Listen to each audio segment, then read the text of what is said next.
So first of all, can you tell us who you are and what your role is with CalMac, please? Certainly. My name's Byron Griffiths, and I am a ship's master, and I am currently the captain of the Lord of the Isles. And we are serving off Boisdale on the island of South Uist, currently from Oban. My name is Jill McKechnie. I am the current acting port manager for Oban, Hull, Tiree, Lismore and Kerala and Galna. I'm Tom Gibson. I'm the Chief Engineer on the MV Butte on the Wemyss Bay to Rothesay run. So I'm Stewart Wohlgemuth and I'm the Port Manager for Wemyss Bay, Gourock and Dunoon. My role as a key worker at the moment is to do with the staff at the port and the assets at the port and making sure that they're fit for purpose on a daily basis. My name is Stephen Monaghan. I am one of the customer service managers within the contact centre, and I also manage remotely the Stornoway contact centre that we have. I've been with CalMac since September 2016 and oversee a few of the different departments within the customer services area. My name is Russell Livesey. I'm the port manager up in the Western Isles for Castle Bay in the Isle of Barra, or Boisdale in the Isle of South Uist, and the Arbon Erskine ferry, which actually runs between the two islands. What's working in that role like for you just now? It's interesting. It's a little bit different. Obviously, the ferries operate a service normally on a daily basis, and we're carrying a lot of people and essential goods in and out of the islands on a normal basis. The job hasn't changed particularly. What has changed is the timetable. So obviously the restrictions on people travelling and social distancing measures that have been put into place have changed how we've had to operate the service.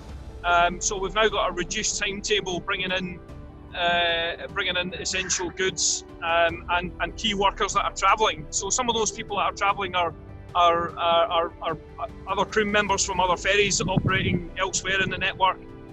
We've got essential supplies coming in. So the other day we carried in gas, for instance, for people's houses. So the job hasn't changed, but it's different not carrying the volume of people that we would normally carry. In terms of being in a key role, there's been challenging aspects of it and rewarding aspects of it. Challenging aspects have been the responsibility that's on us in order to make sure we're not putting any unnecessary pressure or risk on the islands that we serve and that we sail to. First of all, the overall situation is that we've been reduced onto a single boat service. So the impact on my department means that there's more pressure on us to keep the boat running because we don't have the backup of another boat if we were to have a breakdown. Single boat service, but with a reduced timetable. So on the flip side, that does give us the chance to carry out maintenance when we need to. At the moment in the department, it's very weird. It's certainly not the same as it has been in previous months. We're kind of getting used to a strange dynamic at the moment that we've not been used to. Obviously, we're a company that tried to encourage people to travel on our ferries, and at the moment we're kind of policing who's going on and off the vessels at the moment, and making sure that everybody's travel's essential really, and that they're going over for a purpose that's really required. Hard to get used to, but people have kind of proved that they're capable of changing to suit the dynamic.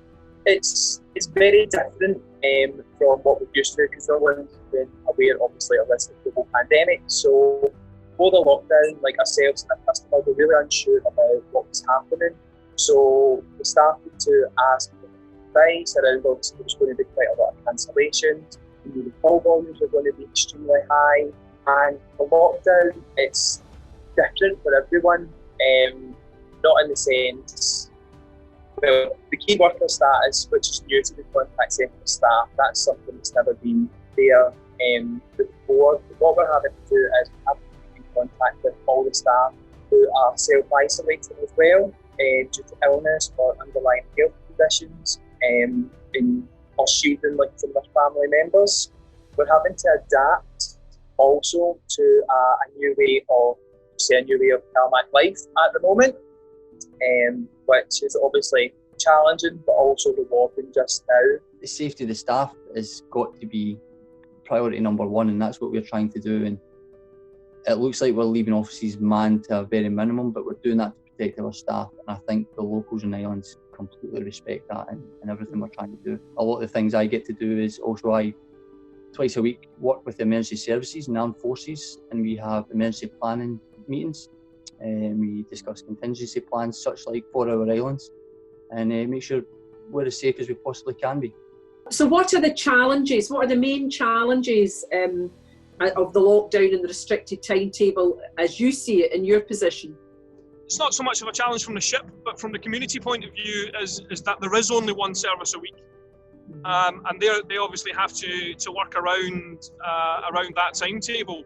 So although our movements are restricted, sort of key workers that need to get back and forth to the island, they have to plan a little bit more in advance. The biggest challenge of the lockdown has been being in Oban. We're the front line for Mull, Col, Tiree, Barra, Uist, Colonsay, Lismore and Kerala. All those islands are relying on us. It's a huge responsibility, but hopefully the communities are happy with the work that we're doing around that. But something we have been focusing on or trying to put work towards is getting supplies to and from the islands in the one day. It's important to have these same day turnarounds because it reduces the unnecessary risk to the island and its vulnerable communities as well. In terms of other challenges, I think it's just really, keeping people motivated really has been the toughest thing. One of the big kind of challenges around the lockdown timetable is it's been really challenging that we've had quite a lot of customers that are calling in relation to questions around about essential travel. So some of that has been quite tricky. Obviously, it is an evolving situation, so we have to go with the information to be given from the government to publish out, whether there still are some questions that come through that we don't know the answer to, so we have to go and find out and get a bit more clarity, so we can go back and provide clear communication. I think, obviously, we're committed to doing the right thing. Thanks for limiting the amount of travel. Actually, I have to give massive credit to the mainland ports for that. They're protecting us from that side as much as we are. So Oban and Uig, for example, have done exceptionally well in keeping the numbers down. For us, we have that on a lot more local level. I think a lot of the times we know the people who are turning up for ferries, and after a quick 5-minute discussion, we can soon find out that it's maybe not quite essential in our eyes as what it is in their eyes. But the locals have been fantastic and they've been supportive of CalMac and what we try to do. Tell us about your success story. What's the success stories of the lockdown? The camaraderie of the crew is a bit of a success story there, I would say, as well, because the morale is very high. There's a lot of laughing and joking going on. From a personal perspective and probably from a CalMac perspective, one of the biggest success stories is the resiliency and support that I've seen and experienced from my colleagues, whether they're in Oban, on the vessels, at the ports, or in head office working from home. We've all come together to help each other through this, and it sounds very cheesy, but I think when we come out the other side, I think we'll be a stronger team for it, and hopefully that'll reflect our passengers and customers as well. I mean, on the whole, everyone's just getting on with what they need to get on with, and the success is that we are still running and that we are still providing the service that's required of us, and that requires everybody on board. Yeah, from one point of view, and certainly from what I've seen, it's just that staff have obviously proved that they've been able to sort of adjust to a strange dynamic. Obviously, what we're doing right now is it's not really what we trained for, really. On reflection, since this started, we came a long way. I mean, life just now for everyone isn't the norm. So the support that we've had from the network, ports, port managers, everyone at head office has been fantastic. And it makes you look really proud to know that you are one team and the teamwork has been great. Currently, we've processed 28,404 refunds, which the same period last year during this March into April was only 1,987. COVID-19 has made our company maybe realise we can operate in different ways, and it's probably things we've done in the last 2 months that we would never have done had we not been put into that position to do it. But it's also very inspiring to see all the other people, all the other key workers on the island doing what they have to do to protect their local communities. It's absolutely fantastic.